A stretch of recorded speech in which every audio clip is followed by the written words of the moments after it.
People of the internet, how are you doing? I'm ThatFKingGuy, and this is the podcast where we watch a film and then talk about it. I say we, as I'm usually joined by a guest.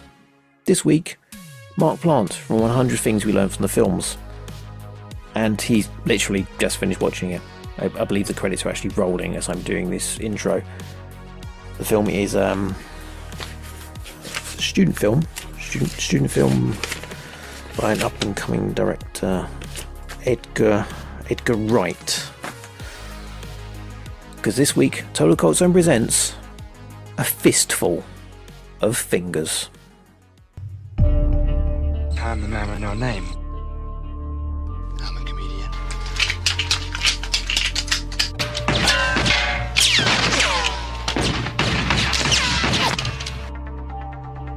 I'm looking for men. What can I do for you today, sir? You seen this guy? You seen this guy? You seen this guy? Looks like you found your man. The Squint. Meanest rustler in the West.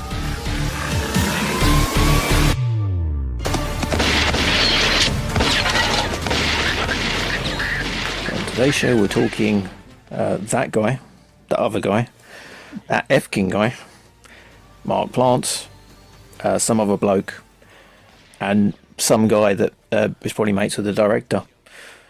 Hello, sir. How are you doing, Mr. Mark Plant? Yeah, I'm all right. Doing great. Doing great now. How are you? I'm really good. Good.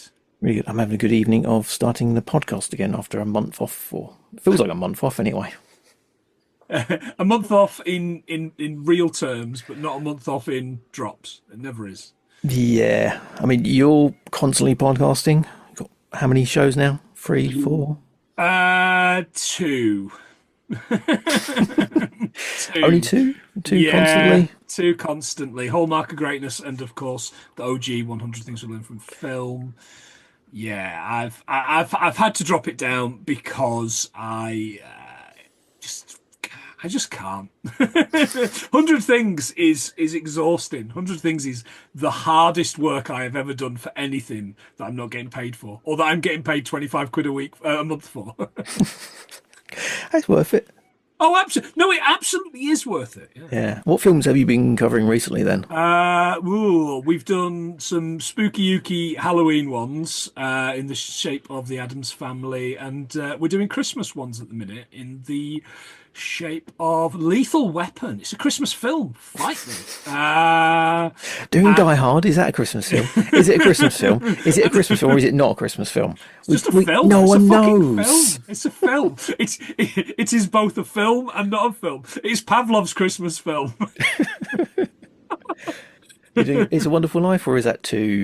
No, I've been saying for years we're going to do It's a Wonderful Life, but John wants to do Trading Places, just so he can see, just so we can talk about Jamie Lee Curtis's tits. I assume. Probably. I mean, yeah, Jamie Curtis's tits or Jimmy Stewart. Wow, which is the noise Jimmy Stewart makes when he sees Jamie Lee Curtis's tits. Oh, that's good. I'm going to write that down. I'm going to use that. Okay, got a bit of a message for you. Okay. Hello, Planty. Ugh. You are an utter cunt.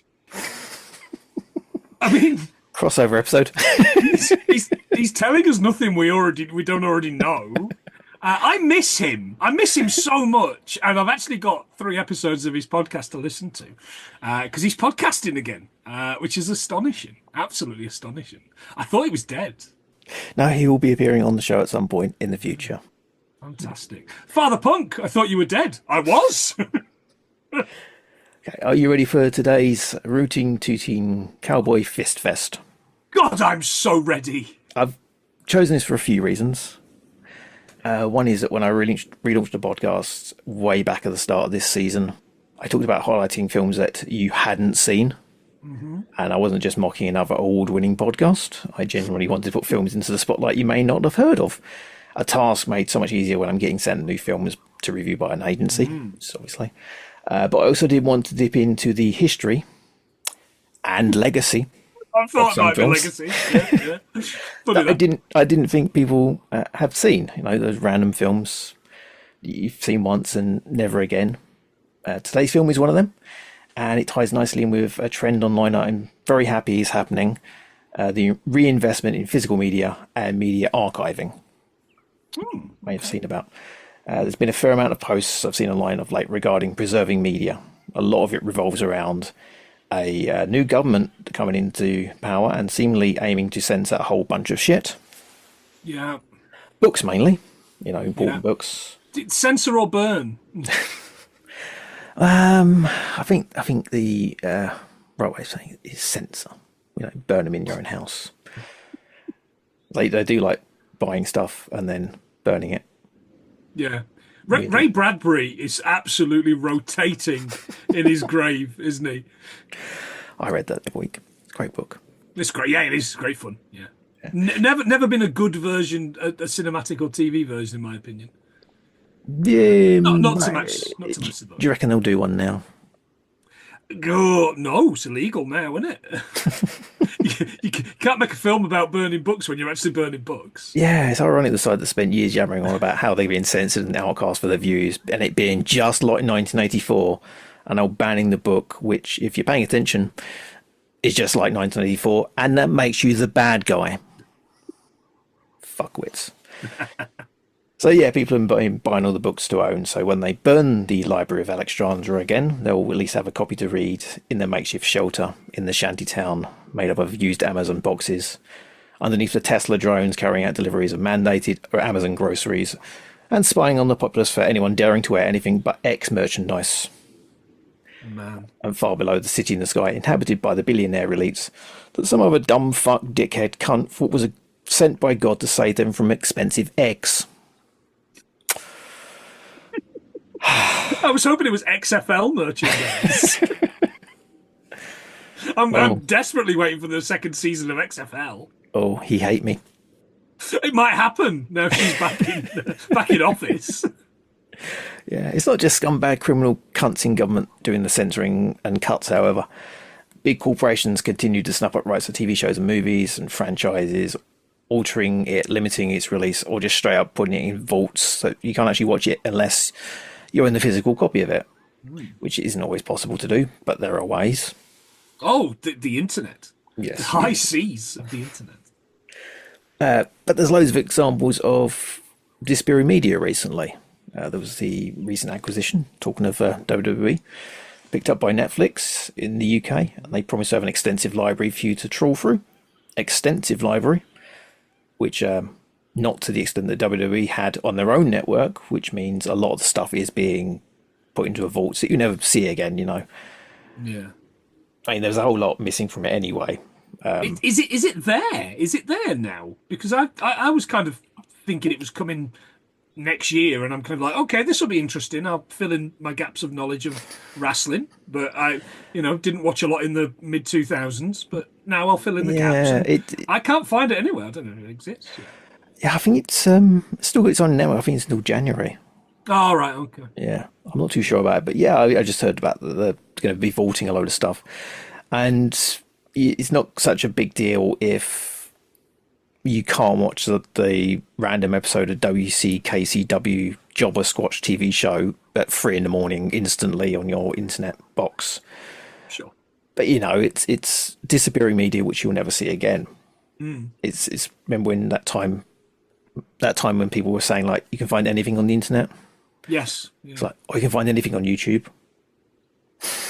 Yeah. Not so anymore. Yeah. Also, going back through archive, the Internet Archive, there's a lot of gaps. Yeah. The servers are only so big. That's the thing. It's even the biggest company in the world.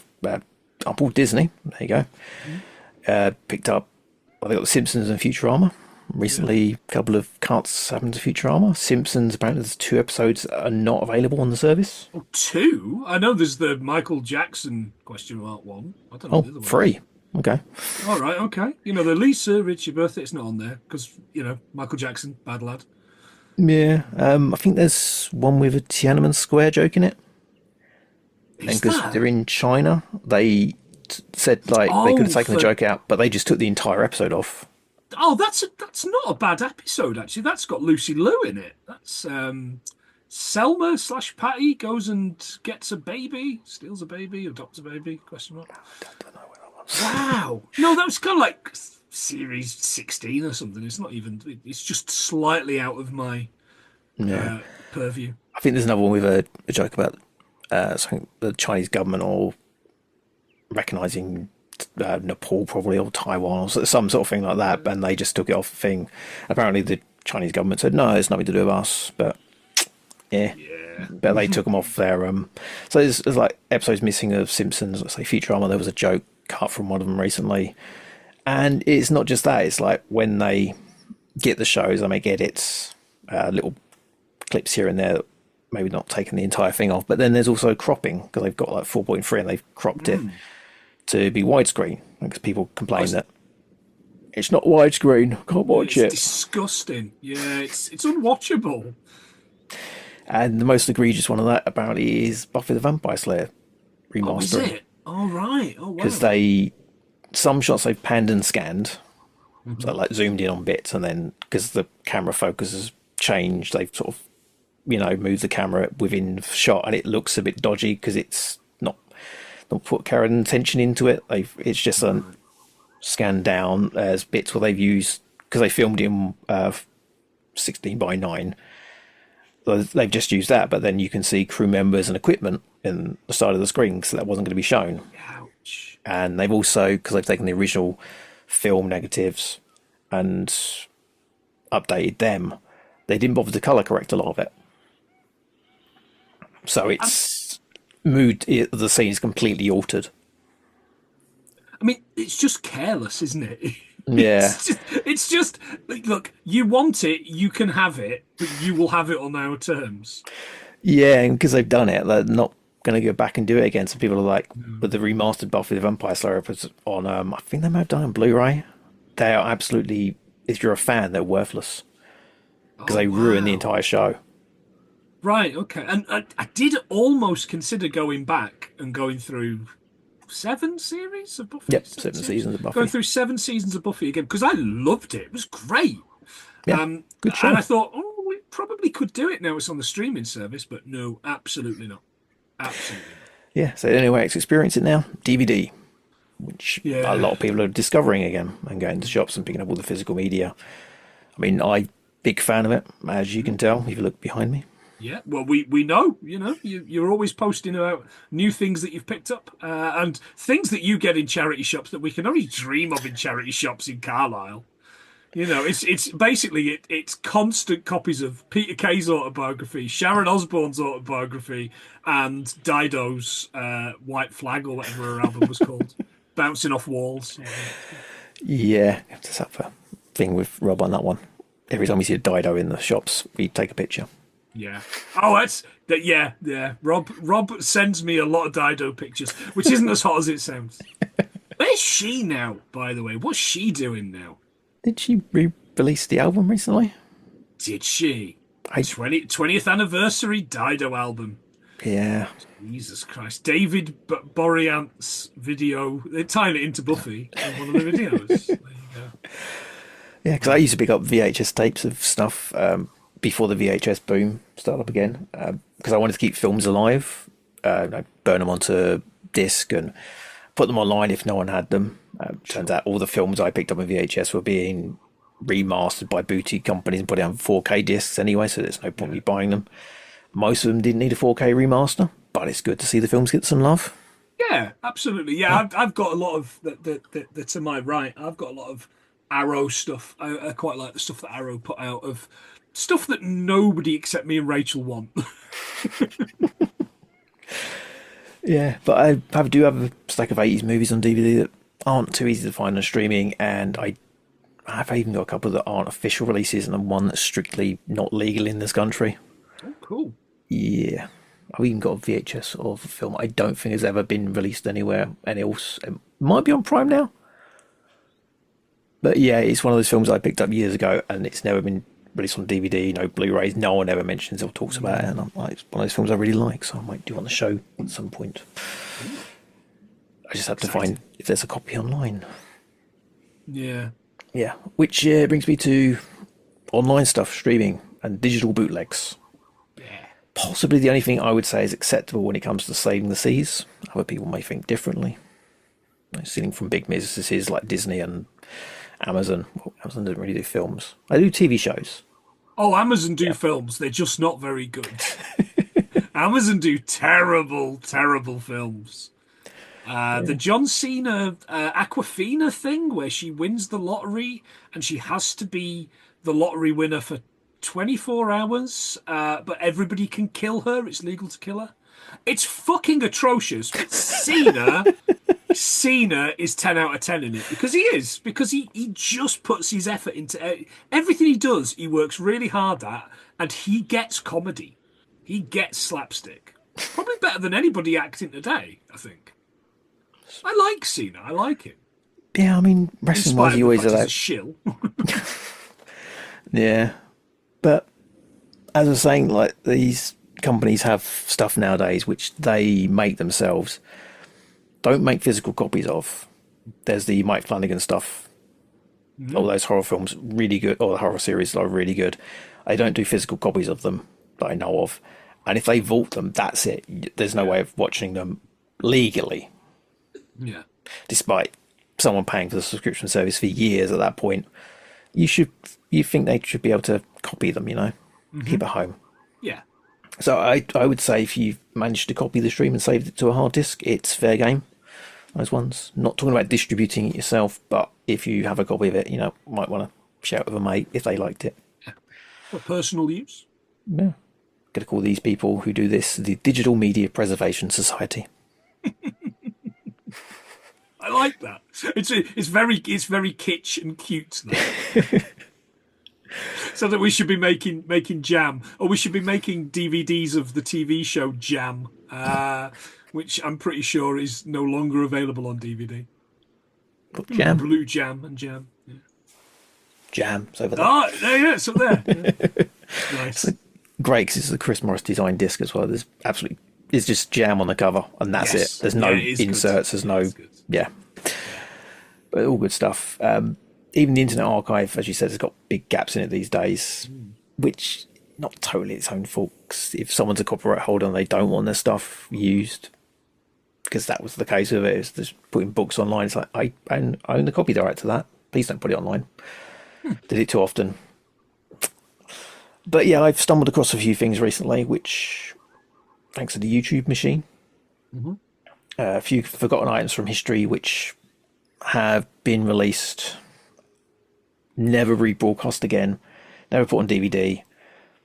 One of the things I found, well, they're sure they're related, TV history.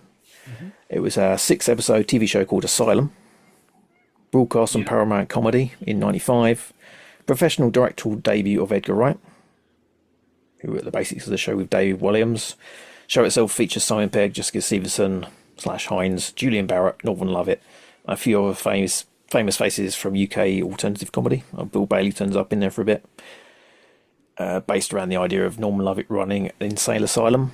We asked for volunteers to attend, and then he drugged them up and performed non-invasive experiments on them. Run for 6 episodes, never got rebroadcast again. So it's just thanks to some guy pressing record, or a girl, 26.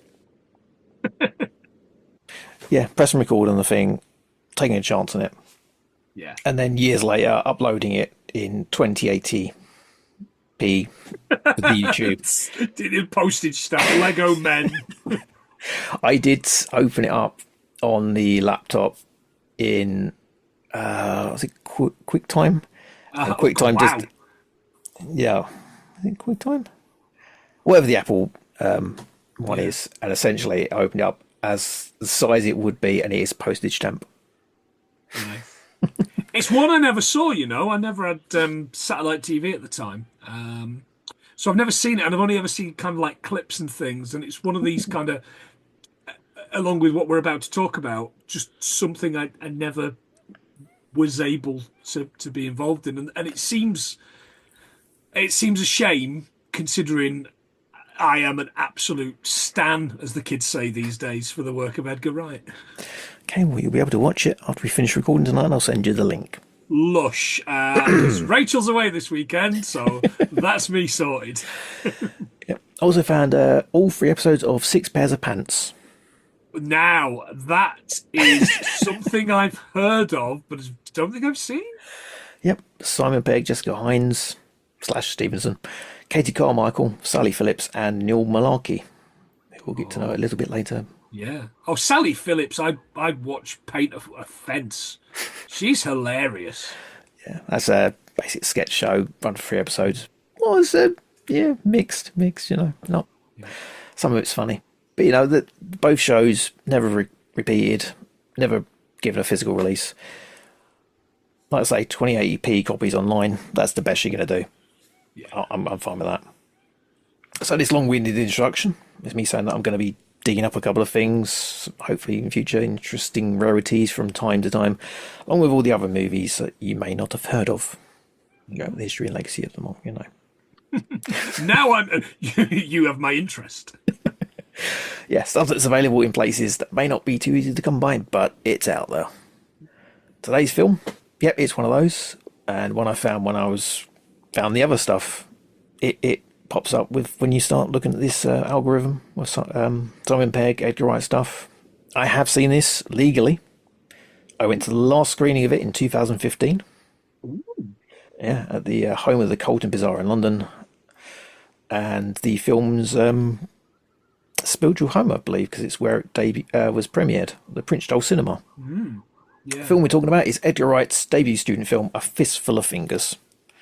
Never seen it before. Never seen it before tonight when I watched it for the first time. About an hour before we came on, because I thought, whatever you've sent me, I'm not going to look, I'm not going to pay attention, I'm going to go in completely eyes closed. And I started it on my phone, and I was like, this shouldn't be started on my phone. I need to start this on something else. And I went, hang on a second, I know what this is. I know what this is. I know that name. So I very quickly streamed it to the TV and watched it in all its glory. The only thing I was missing was some subtitles. I could have probably done with some subtitles, but just because, let's do the meme thing. I can't hear without my subtitles.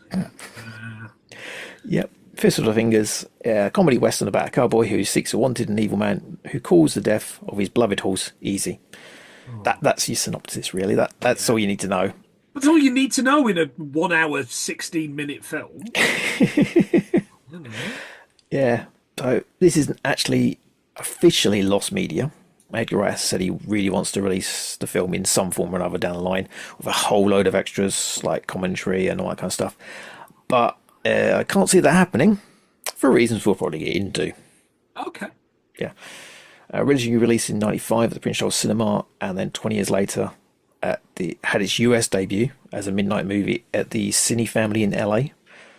So it's not really been seen by many people, unless you've seen the stream online. Okay. So it's obviously been seen by quite a few people. Never been released on home video of any format, and only available to those who dare to surf the waves of the dark web on that super underground website, YouTube. Is it on YouTube in full, is it? Yeah, I don't know if it was snapped there for very long. No, so I snapped it up. I've got to say, Dean, because obviously this is not the first time I've been on this show this year, but I expected you to have sent me a link to another fucking vanity project so abject that it will never be released, right? So do you want to hear the 3 things in my mind that over the last couple of days I figured it might be? Go on then.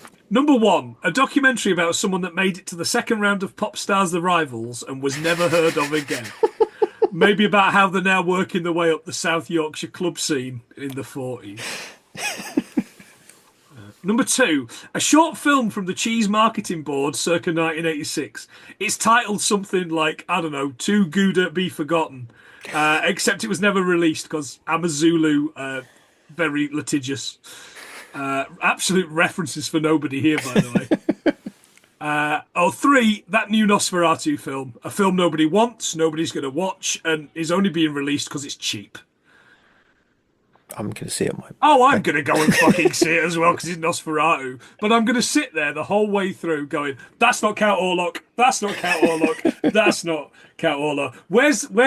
I hope they flooded this fucking city full of rats for this scene like they really did in 1922. Anyway, yeah.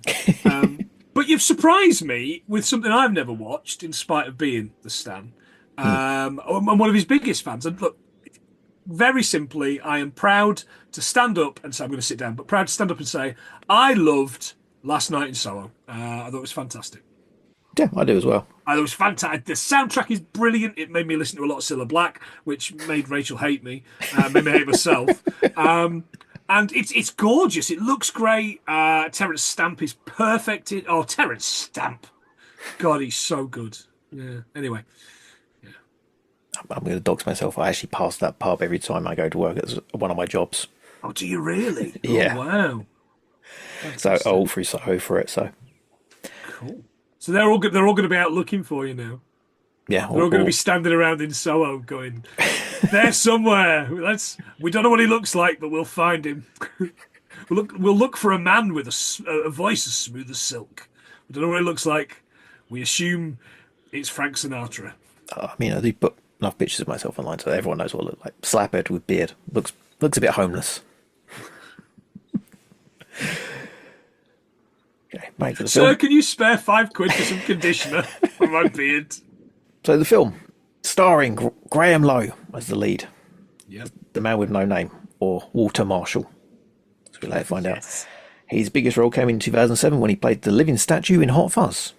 Oh, is he really? Oh, Yeah. crusty jugglers. Martin Curtis as Running Saw. Okay. Yeah, we'll come to that. One of the reasons this may not get a full release. Ollie van der Viva. There you go. Plays bad guy the Squint. Not a lot of acting in his credits, but behind the scenes he's worked with Edgar Wright consistently on Shaun of the Dead, Hot Fuzz, One Night in Soho in the arts department, also a bunch of Marvel films.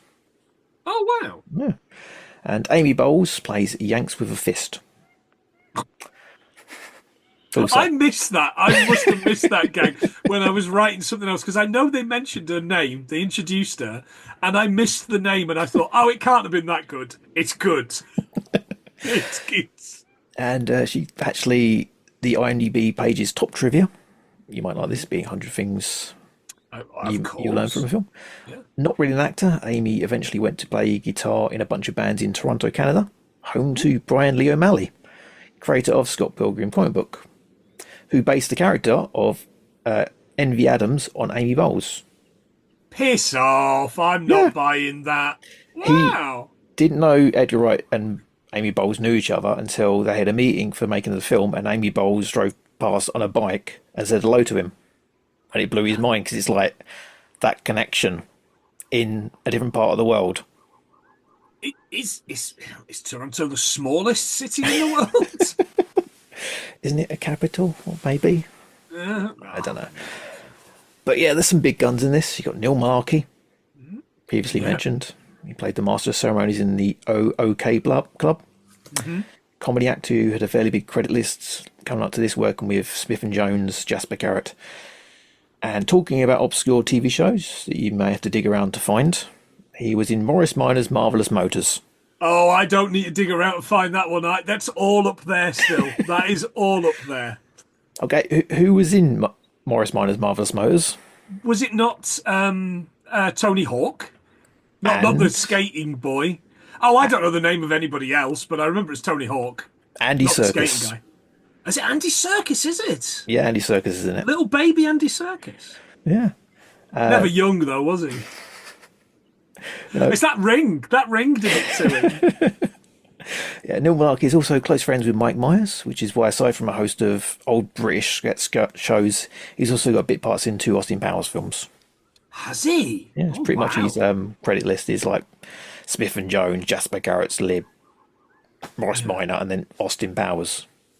Wow.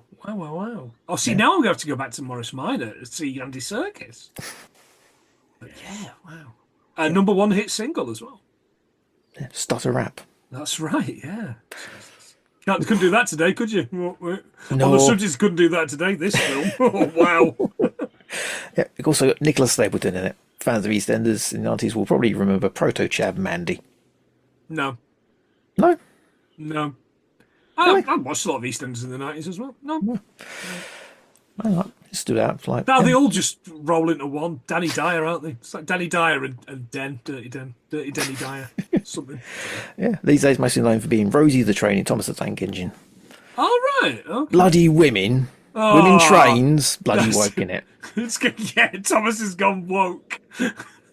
And now he's just the slightly portly conductor. Oh, something. And she also one-ups Neil Malarkey by actually starring in a Bond film. There you go. Oh. Well, starring. At 10 years old, she was actually in Octopussy. Right. Sounds painful.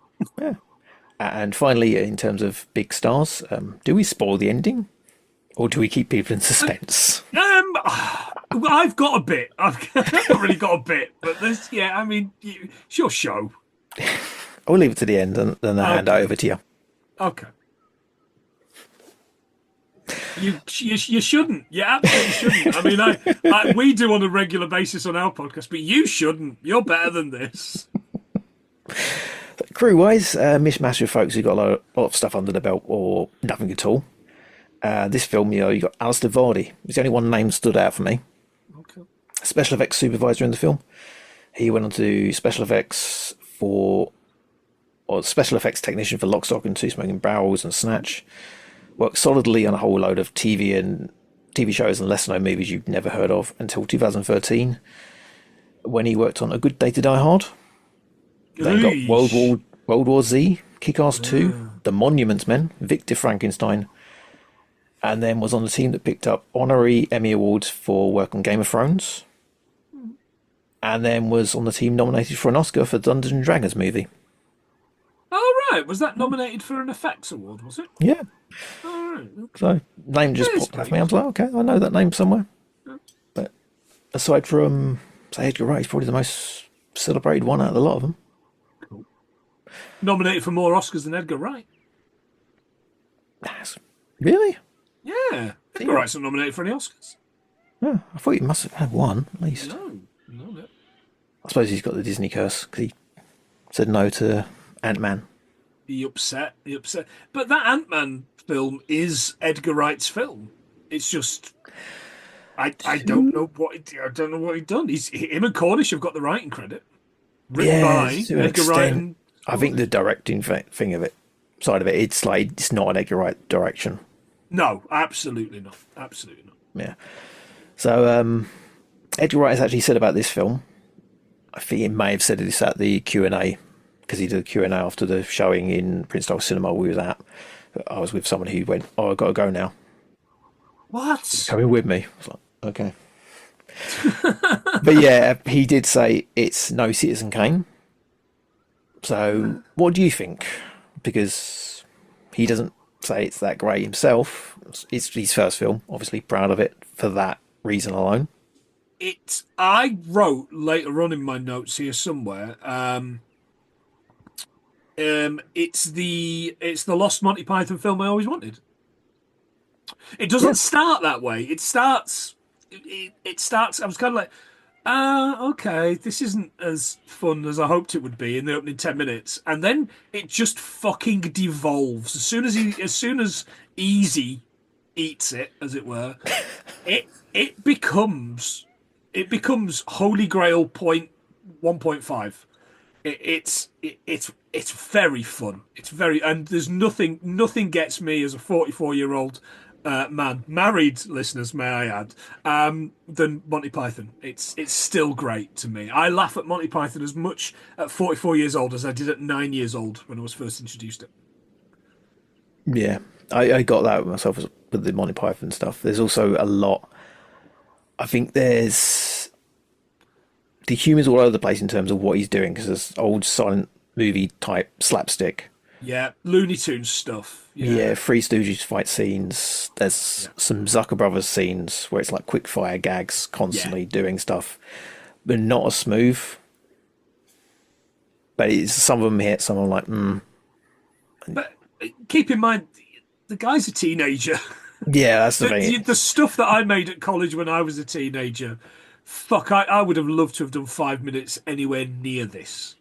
Yeah, that's the thing. It's for a student film, it looks really good. Oh, it does. Yeah. The locations are great. For the most part, you kind of think this could be the West. Until it looks like a countryside. Until it looks like a field in Shropshire. Yeah. Yeah, but there's a lot of camera tricks in it which he developed later on and perfected. But there's a lot of stuff in it which I said this about other films where it's like someone's debut. It looks like a film. Because there's other films that are like people's debut films which don't look very good at all.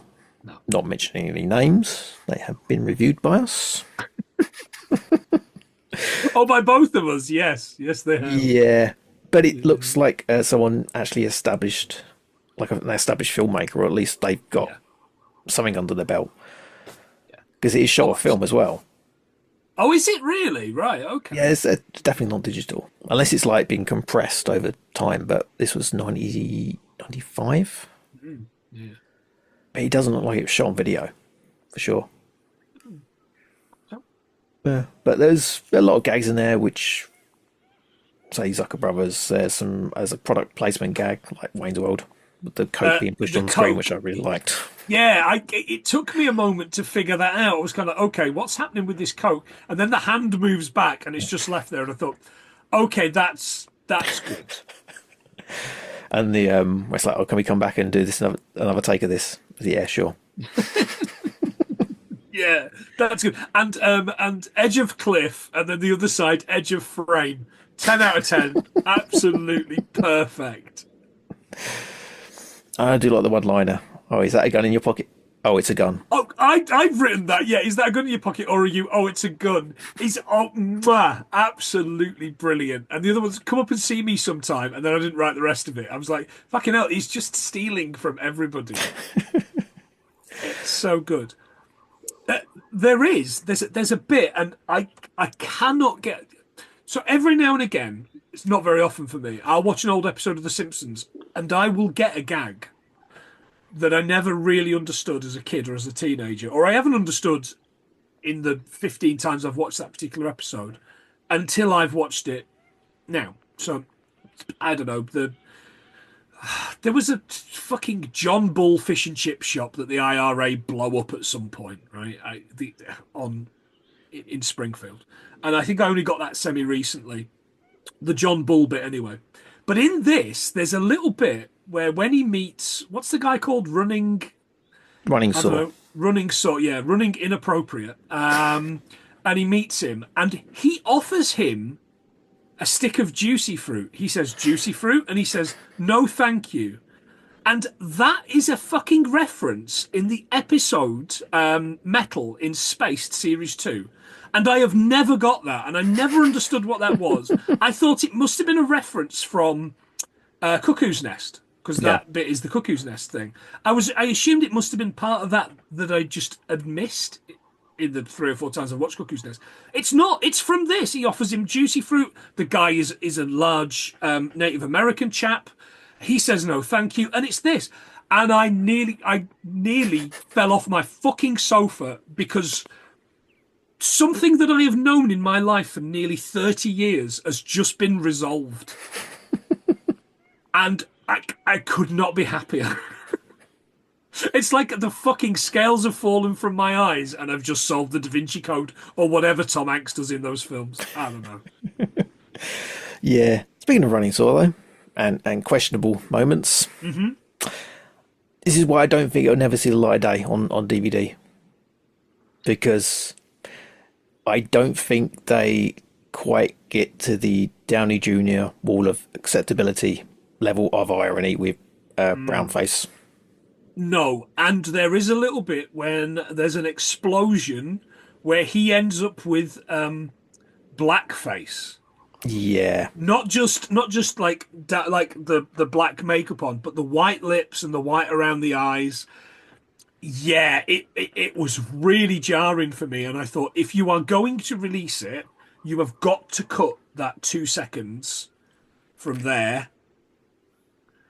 Or perhaps you will get away with doing a warning at the start like they all do now, but I don't think I would like that. I don't think that would be fair. Yeah, I think that's the only way, really. But then you've got Running Saw, who has constant brown face. I know the joke is that he has a brown face and the rest of his body's like white. Yeah. And that's kind of the irony thing. It's like, yeah, they can get away with that, but then he does the talking as well. Yeah, absolutely. That's why I don't think it'll get released, and why this will probably go down as quote marks lost media. Yeah, and if it was anybody else other than Edgar Wright, I would say absolutely kill it, burn it, destroy it all. Because it's Edgar Wright, I feel like, but I'm not going to be one of those guys that says, "Oh, well, it's all right because it's Nigel Farage." Do you know what I mean? Like, you can't have it both ways. You can't have it both ways. Yeah. Like you say, that if you come up the front and go, yeah, there's some questionable stuff in this, which you apologise for. Yeah, some of his best lines, some of the best lines in the whole thing, are from Running Saw. Though he's talking about, and my father wouldn't hurt a fly except unless it was our semi-annual insect massacre. Okay, that's pretty good. And then he says, "Oh yeah, he's they were Sooty Sweeps," and he says, "What about you?" He says, "Oh no, I'm Sue," and he goes, Sooty Sweep and Sue." Yes, okay. Again, it's crap. It's really not good, but it's my kind of. It just taps right into my kind of humour. That. Yeah. But then it is jokes for no one, we call them that way. Whereas the old Brit-centric pop culture jokes that probably won't make sense to anybody under a certain age. Yeah, and this is like 95. So you've got to be over 25 to get some of these jokes. Because some of them were like a bit stretching for me, because there's the call my bluff joke in there. Yeah, I only know that because I probably watched it when there was nothing else on TV, or watched it with my gran. Yeah, and there's a few other really kind of the and I guess this one should still be good for kids today. You know, the screwing up the paper to make a telescope and being able to see through it. But mate, I don't know, do kids still do that? Yeah, and probably the most niche gag at the end, the Milky Bar Kid vest. The Milky Bar Kid vest, and the line, "Oh, the Milky Bars are on me." No, we'll go that way. is very good. There's also this brilliant thing about there's two really good references, one after the other. The first prize is a set of steak knives, and the runner-up is jack shit. And I was like, that is a really fresh joke in '95. Because Glengarry Glen Ross was only 4 years old at this point. So that, for me, because I fucking love Glengarry Glen Ross for all its fucking problems, it's great. And then there's a bit where he shoots a kettle and it bounces the bullet and hits the guy in the head. It's very good. And then Running Saw turns around and goes, "It's Peckham Partastic." And I just went, yes, tick. I love that one. Oh, this all leads up to the big celebrity guest star at the end, though. Oh, wow. I'm not talking about Butch and Sundance. No, because I was watching it on the iPad, which was the biggest screen I could get when it started stuttering on the telly. I took it back to the iPad, and I couldn't quite tell whether or not was it actually Robert Redford's face. Yeah. Or was it really? Oh wow, great! Oh, fantastic! Go on then. Who turns up? Right at the end? My friend and your friend, of course, Jeremy Beadle. Yeah. Watch out, Beadle's about. Which is another niche joke. Now, not a lot of people are going to get. I think I knew this because I've got a copy of You Got Red on You by Clark Collis, the making of Shaun of the Dead. But I've kind of read it over the space of a year because it's one of those books I don't want to finish it. And then every time I would kind of go to bed, I'd read like 2 chapters. I'd be like, nope, put it away for 3 months and not read any more. So I've read it over the space of 2 years. And I'm pretty sure at the start of it mentions that Beadle was in this. So this guy comes in dressed as a cop because that's what Beadle did, with a fucking shit beard on, because that's what Beadle did. And he takes it off. And I instantly went, that bloke looks really. They've got a guy who looks really like Jeremy Beadle, and then he mugs for the camera in the way only Beadle used to do. And again, just something in me went cold and then went really warm, and I thought, this is brilliant. Again, this is the lost Jeremy Beadle I'd never seen. Because whatever you think, listeners, and if you're outraged, Beadle's About was fucking shit. Beadle's About was rubbish. It was idiots easily convinced, or probably not convinced, but going on telly and being paid 25 quid to pretend they were convinced by aliens landing and all this kind of stuff. And then Beadle would turn up as an alien and fucking probe their asses or whatever. And then and then he would go, "It's all right, it's me." And at no point did he get punched. But Dean, I'm going to assume you've been to Highgate Cemetery. It being you, no. If you haven't, you should, because Beadle's grave is in Highgate Cemetery. And I always thought he was really shit and like I don't know, just I thought he was like Noel Edmonds. But he's done so much for charity. The stuff that he did for charity and the great things he did only kind of came out once he died. So you can go and see him at Highgate Cemetery, about 7 or 8 graves down from Daddy Mark's, funnily enough. Ooh. So get them both in. Well, yeah. Yeah, he apparently raised over 100 million for charity over the course of many years. What guy, eh? Yeah. So he's why is he in this film? The connection here is Jeremy Beadle had a TV show called Hot Shots. It was a spin-off of You've Been Framed. Hot Shots was about people making their own home movies rather than man being hit in the nuts by football. Clips of an early version of this film were actually in the pilot episode of the show. No, really? Wow. So they actually shot it all, and there was a whole cut of this film without Jeremy Beadle in it. And the film actually impressed Beadle so much, he actually got Edgar Wright in as a researcher for the main show when it's picked up for a series, and it's his first job in TV. Wow, bloody hell. Jeremy Beadle we have to thank for Shaun of the Dead, Space, Hot Fuzz. Wow. And the upcoming Running Man. Yeah, but that's why Jeremy Beadle was in it, because he became a researcher on his show. Bloody hell. Wow.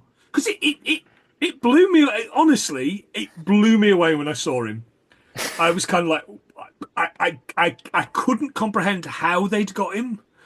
And now you've told me that is just as fucking unlikely as anything else. Like, it still seems like you've just made that up. No, you haven't. But it seems like you could have made that up. And I would just go, yeah, okay, yeah. Well done, Dean. That's a good story. So, okay. Would you recommend it?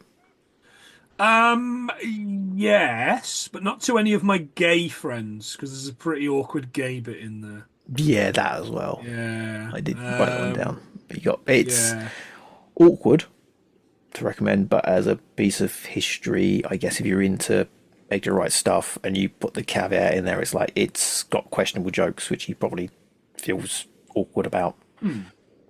Yeah, this now means officially the only Edgar Wright film I've not seen is the Sparks Brothers, which I really need to get on because I've got a bit of a soft spot for Sparks. But yeah, it's got it all. It really has so much going on. And I thought at the start, I can see myself kind of scrolling during this, even though I'm doing it for the show. I can see myself finding something and scrolling through this. And then after the opening 10 minutes, I kind of went, okay, this is a lot quicker and a lot cleverer than I gave it credit for at the start. It's a really impressive for a debut film. Yes. Yeah. Student film as well, so he's obviously younger rather than someone who's had many years watching films and learning how they work and then shooting a vanity project or going into it, because you sort of learn on the job, really. Yeah, absolutely. Yeah. And you can see that you can see through his career, he's done stuff on a budget, or he's got the most out of people and things and scenes and sets and whatever to do that. And if you read, You've Got Red on You, that it was really a matter of working from like 6 a.m. to like midnight, almost every day. So you think, the levels that he goes to for his art, you can kind of see it here. Yeah. It will be having its 30th anniversary next year. Wow. And as the last time it was actually shown was its 20th anniversary, possibly going to get an outing, at least in the cinemas. Okay. Yeah, the Prince Charles, maybe, again. Very likely if it's going to be shown anywhere, which I might actually go to and stick around for the Q&A this time. I think you should this time, yeah. Still kicking myself on that one. I had tickets to see... oh, God, it's been a long day. Ray Harryhausen, talk about his book and his work in Edinburgh about 20 years ago, and I bought the tickets and everything, and my boss said I couldn't leave work an hour early, so I never got to see Ray Harryhausen. He died 3 years later, so was going to get a book signed by him and the lot. I'm going to go and see some models and get him to talk about them. Never forgiven that guy. Never forgiven that guy. So yeah, so at least Edgar Wright's still alive for you to go and do that. And I guess I'd have to go and rob some plasticine models if I went into that kind of situation. Ooh. So where can we find you on the internet? Wherever you get your podcasts. I'm on 100 Things We Learned from Film at 100thingsfilm.co.uk. Or you'll find me every 2 weeks on Hallmark of Greatness, where we've kind of fallen into doing not Hallmark films, but talking about British reality TV stuff, from Gordon's Kitchen Nightmares to Robot Wars and various other Ghostwatch, various other things. So that's really good fun if you like easy watching, easy listening shite. But 100 Things We Learned from Film, it's this kind of thing that we're doing here. We're diving into the references, we're diving into the scenes, doing all that kind of thing. So yeah, get on that. We're bound to have done in 160 episodes something that you're interested in, including Shaun of the Dead, which is one of my favourite episodes I've ever done. Yeah. I would recommend to everybody, if you go on that and find your favourite film, check that one out first. Unless it's The Crow. and then go backwards and listen to, I don't know, movie 43. Oh dear God. Or New Year's Eve. I'm still not over that. Like, I can't do anything on the New Year's Eve without thinking about that movie and the fact we had to watch that movie for the podcast. It's the joy of podcasting, though. Of course it is. The history and legacy of New Year's Eve. History and legacy of God, we've covered some shit. We've covered some absolute fucking bilge. We really have. And if you want the history and legacy of this show, go to Totalcultzone.com. That's Totalcultzone.com for history and legacy of films that you've seen and maybe you haven't seen. You probably have, except this one. Bye. See ya. What an ending. Wow.